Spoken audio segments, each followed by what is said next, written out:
Canadian Liberals want to non-stop play identity politics until you bring up the fact that it's simply a statistical fact that whites are being wiped out in Canada. Vancouver was over 80% white just 20 years ago.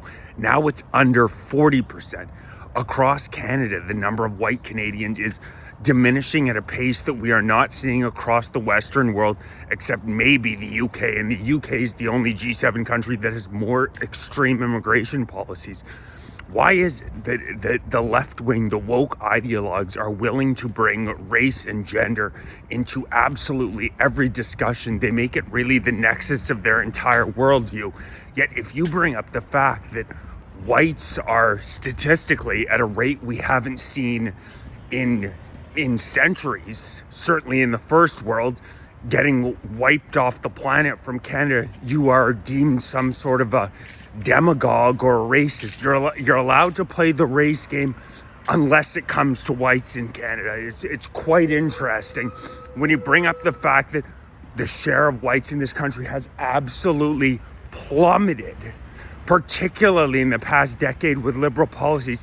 You're met with shock that you could possibly bring something like that up. Meanwhile, every job application you go to in Canada asks for your race, your religion, are you trans, are you Indigenous, are you a woman? Every single piece of identity politics that they could possibly inject into a job search is injected there. But when you bring up the most glaring statistic of them all, which is the elimination of whites in Canada, you are shut down. You are shut down.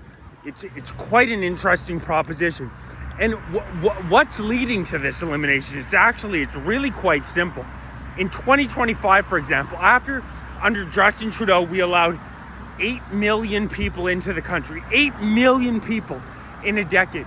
Unprecedented rates of immigration in the first world. In Canada now, 26.4% of our population is first generation.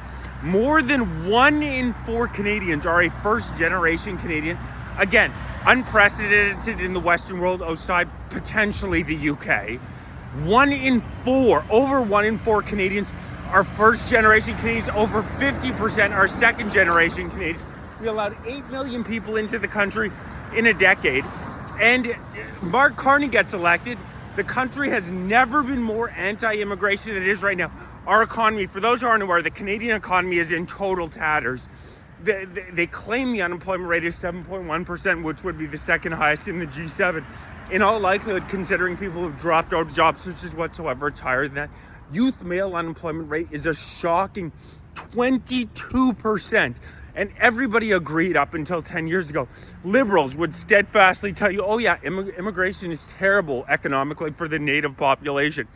Everybody agreed on it. And then for whatever reason, they decided to fling our borders wide open 10, 11 years ago. Don't think it's a coincidence that Mark Carney is so intricately involved with the WF and Davos. But so Mark Carney gets elected after 10 disastrous years of Trudeau. Won't go into the oddness of that election, but Carney gets elected and he announces that he's going to allow another 1.5 million people into Canada in 2025 in total, including permanent, temporary, and student workers. The issue we're having in Canada is not only that they are setting these disastrously high numbers. You walk around in Canada now, it looks like you're in the Middle East, you're in India. People who haven't been to Canada in a long period of time are shocked when they get here. The transformation, I've lived here for the entirety of my life, and the transformation is absolutely shocking.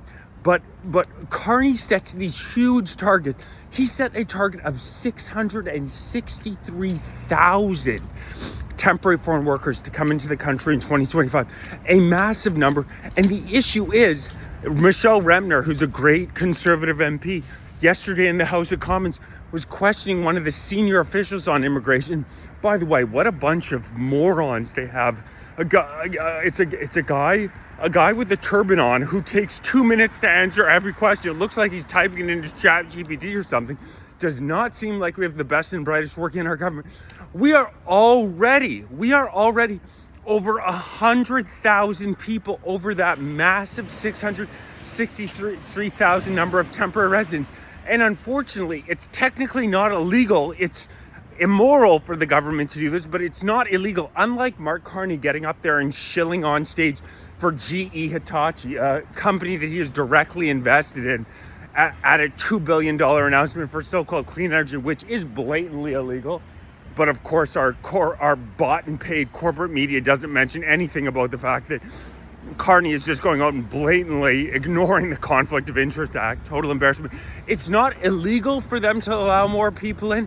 It's just a total dereliction of duty. Why does the Liberal government of Canada feel so comfortable lying to the people? They put these massive immigration numbers out, and then they exceed those. It's sick.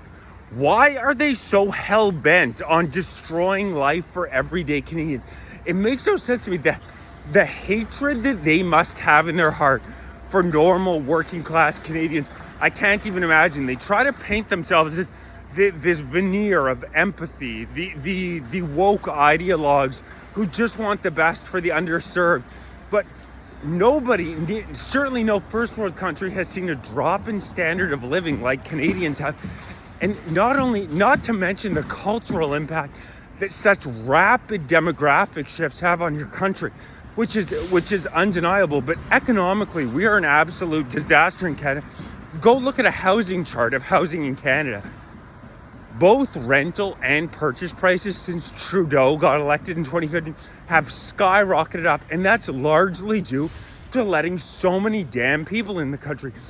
Basic supply and demand. You flood the country with massive amounts of demand, and the prices are going to go up. Now, for guys like Mark Carney who are heavily invested in real estate in Canada, Brookfield Asset Management, it's fantastic for them. They're making money hand over fist. But for normal, everyday Canadians who think that the government's primary responsibility is to them to look out for their well-being, you are getting screwed every day. And not to mention, this is not even to mention for 1 second the cultural impact that it's had in Canada. Outside of the economics of it, which are absolutely terrible, you now walk around, there's hate mobs on our streets every day chanting about global revolution, intifada in our lifetime. This would have been unheard of in Canada even 5 years ago, certainly 10 years ago. Every third woman has their face completely covered. You can't see anything. And we know that the worldview that signifies, and it certainly doesn't line up with Canadian values or so-called liberal values of women's rights and equality. We have gone from a high trust society to a low trust society. There's absolutely no doubt about that for anybody who's actually on the ground in Canada.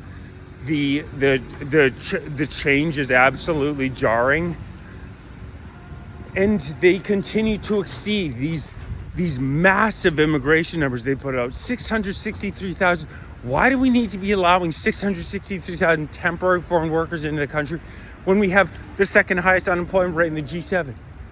It makes absolutely no sense. It makes absolutely no sense unless you consider the fact that they're not here to make Canada better. They're here to make Canada worse. So we need to keep making noise. Stop with the replacement of native-born Canadians. It's sick. It's time to fight, and it's time to fight now. Please like, share, subscribe, join, become a member. Grab some gear, donate. Gear really helps get the word out. Really appreciate everybody's support. Time for Canadian patriots to stand up.